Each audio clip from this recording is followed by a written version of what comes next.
Halo, halo. Bagaimana kabarnya anak-anak? Semoga baik ya. Nah, dalam video kali ini kita akan belajar bersama tentang kalor. Tentu anak-anak sudah mengenal kalor di kelas 5 kemarin. Nah, di sini Ibu hanya akan mengingatkan kembali tentang kalor. Kalor disebut juga dengan panas. Nah, panas atau kalor yaitu bentuk energi yang dapat berpindah dari benda yang memiliki kelebihan panas ke benda yang kekurangan panas. Panas atau kalor biasanya ditentukan dari besarnya suhu. Nah, perpindahan panas sendiri ada 3 macam. Yang pertama konduksi, kedua konveksi, dan ketiga adalah radiasi. Kita bahas satu-satu ya anak-anak. Konduksi adalah perpindahan panas atau kalor melalui zat perantara, di mana zat perantaranya tidak ikut berpindah. Contohnya di sini ada sebatang besi, di mana salah satu ujungnya diletakkan di atas api. Maka nanti panas dari api ini akan mengenai ujung besi dan akan merambat sampai di ujung besi yang lainnya. Sehingga nanti kita yang memegang ujung besi di sini akan merasakan panas api tersebut. Jadi untuk lebih mudahnya mengingatnya yaitu dengan cara panas atau kalor itu merambat ya Nah, ini merambat. Next, contoh dari konduksi dalam kehidupan sehari-hari. Yang pertama, ujung logam akan terasa panas jika ujung yang lain dipanaskan. Kedua, saat kita mengaduk kopi panas dengan menggunakan sendok logam, gagang sendok akan terasa panas. Ketiga, kawat logam kembang api yang sedang menyala terasa panas saat dipegang. 4.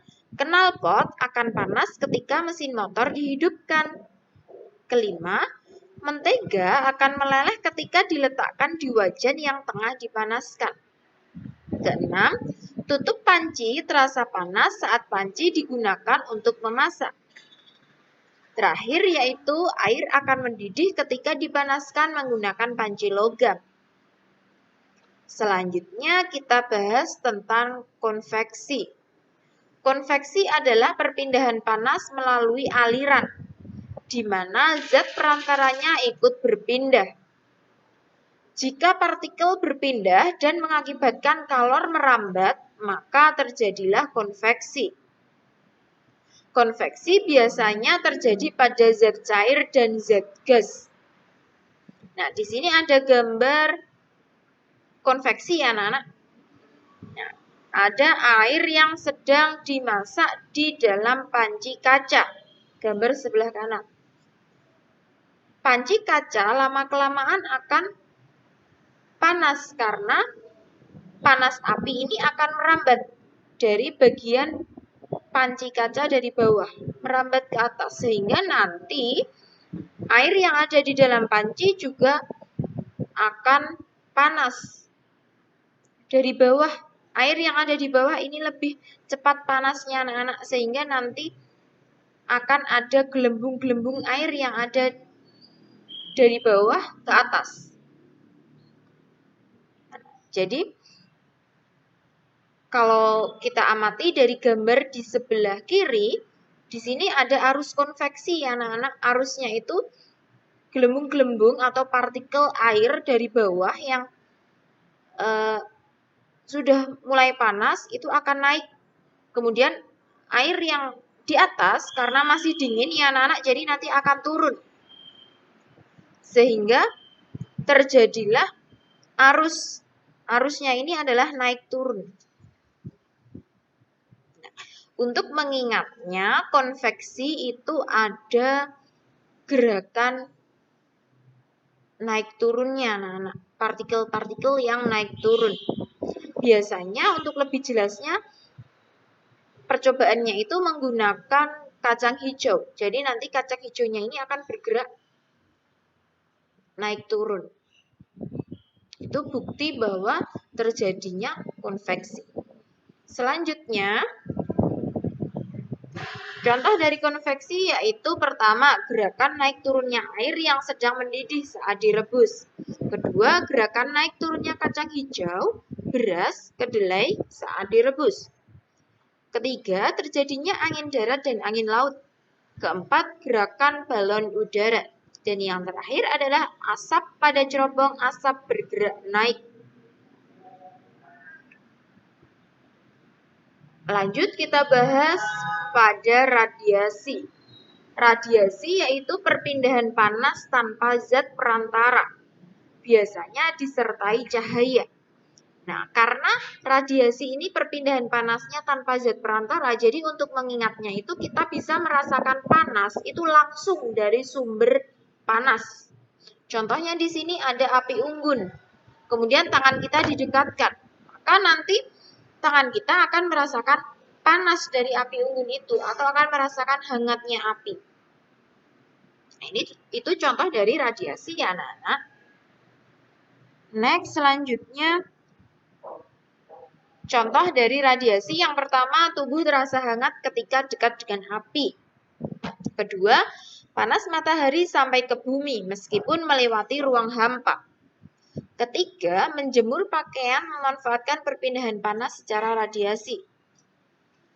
Keempat, menetaskan telur ayam atau bebek dengan lampu bola. Terakhir, menjemur pakaian saat siang hari.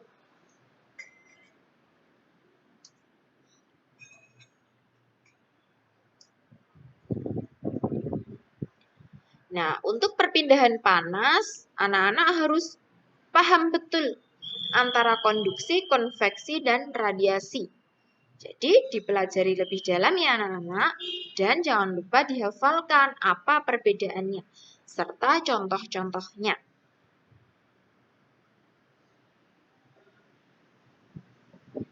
Nah, di sini ada percobaan ketika sedang memasak air menggunakan panci. Nah, konduksi itu ketika badan panci mulai panas, kemudian merambat sampai ke gagang panci. Sehingga kalau anak-anak amati, panci di rumah kalian itu pasti di gagangnya dilapisi dengan kayu maupun plastik. Supaya ketika nanti kita memegang gagang panci, tepat di atas kayu maupun plastik itu, maka nanti tangan kita tidak akan merasakan panas. Kemudian, gerakan naik turunnya air yang mendidih, ini disebut dengan konveksi. Kemudian, tangan kita yang dekat dengan api, itu merasakan hangat atau panas. Nah, itu yang disebut dengan radiasi. Nah, semoga dengan contoh ini anak-anak jauh lebih paham ya sekarang antara konduksi, konveksi, dan radiasi. Selanjutnya benda-benda penghantar panas. Ada konduktor dan isolator. Bedanya apa ya kira-kira? Konduktor itu adalah benda yang dapat menghantarkan panas dengan baik. Sedangkan isolator adalah benda yang kurang baik dalam menghantarkan panas. Contoh dari konduktor adalah semua logam, seperti aluminium, besi, tembaga, emas, perak, dan lain-lain. Nah, konduktor panas terbaik itu adalah aluminium, karena sifatnya cepat panas, tetapi juga cepat dingin. Ringan, kedap air, dan tahan karat. Contoh dari isolator adalah semua benda non-logam, seperti kayu, plastik, karet, kain, kertas, ebonit, dan lain-lain. Nah, di sini ada gambar wajan anak-anak. Kita identifikasi mana itu konduktor, mana isolator.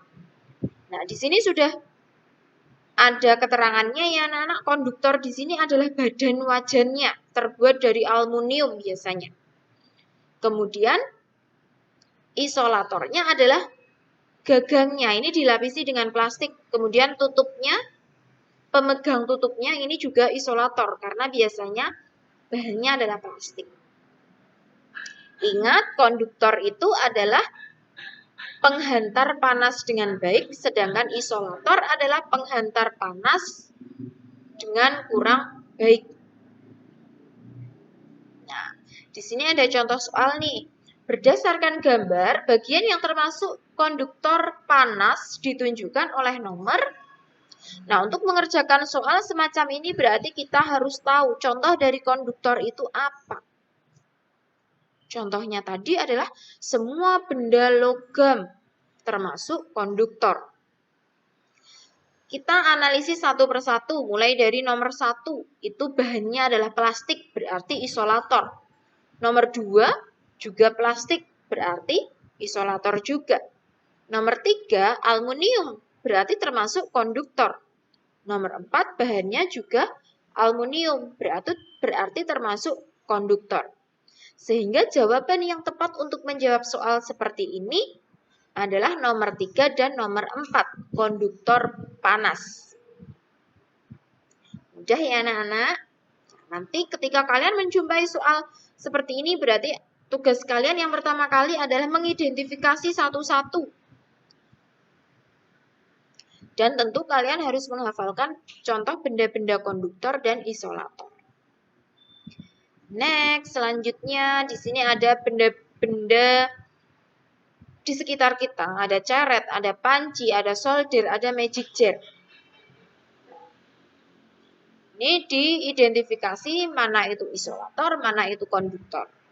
Coba anak-anak amati ya dari keempat gambar ini.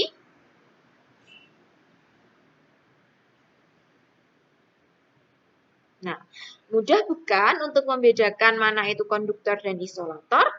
Kuncinya anak-anak harus paham.